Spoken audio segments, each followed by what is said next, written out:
I think it's time for another book haul. And a scary fact. Yeah.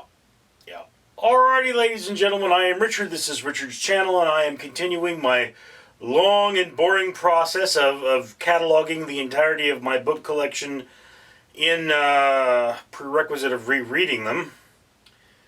I don't know if I'm going to reread all of them, but I'm going to reread most of them, and that's the important thing. Yes, you know, the more you read, the faster you read. And of course, to make it interesting to you, I am bringing you a fact from 365 Facts That Will Scare the S Out of You, 2019 edition. Set that fact down there. Set this aside for the future. And we have May 14th. Fact.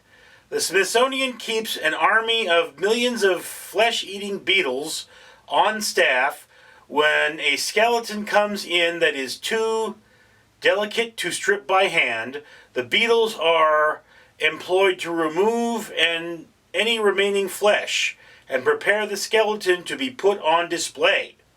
Also comes in handy when a museum guest ignores the "Don't Touch" sign. Elisa Walter. Some museums have flesh-eating beetles on staff to clean off skeletons. Gizmodo, October 6th, 2014.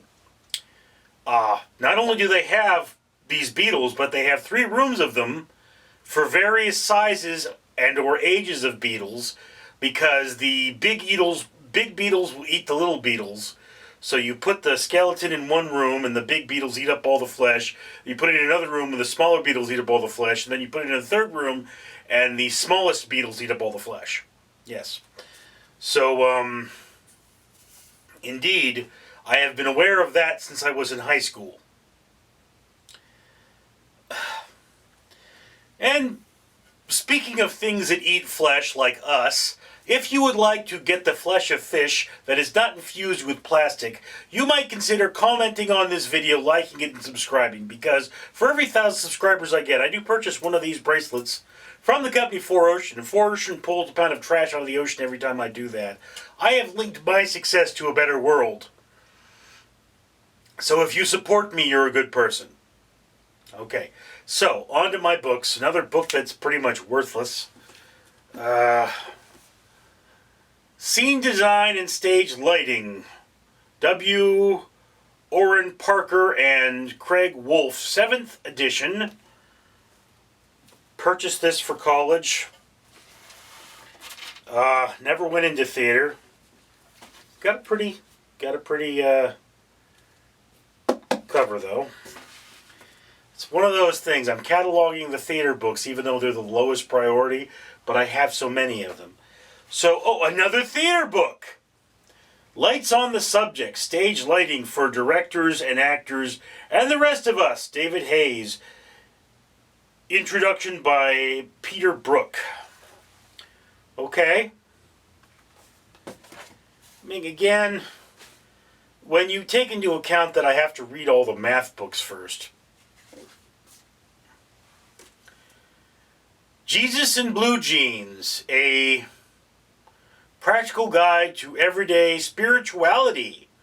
Laura Beth Jones, author of Jesus, CEO, and The Path. A religious book. I can go and see what all the Christians should be doing but aren't. Alright. Patsy Claremont, best-selling author of God Uses Cracked Pots, Mending Your Heart in a Broken World, Finding Comfort in Scriptures. Another religious book. Oh, yes. That's good, because, I mean, religious section. Alright, and then finally, Don't Sweat the Small Stuff with Your Family. Simple ways to keep daily responsibilities and household chores from taking over your life. Richard Carlson, PhD. Right. I'm going to assume this one is a book on psychology.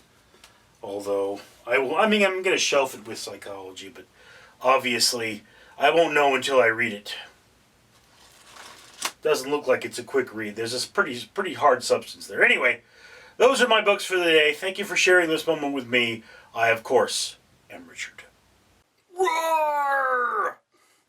Danger Ducky says, it would be unbearable if you don't comment, like, and subscribe.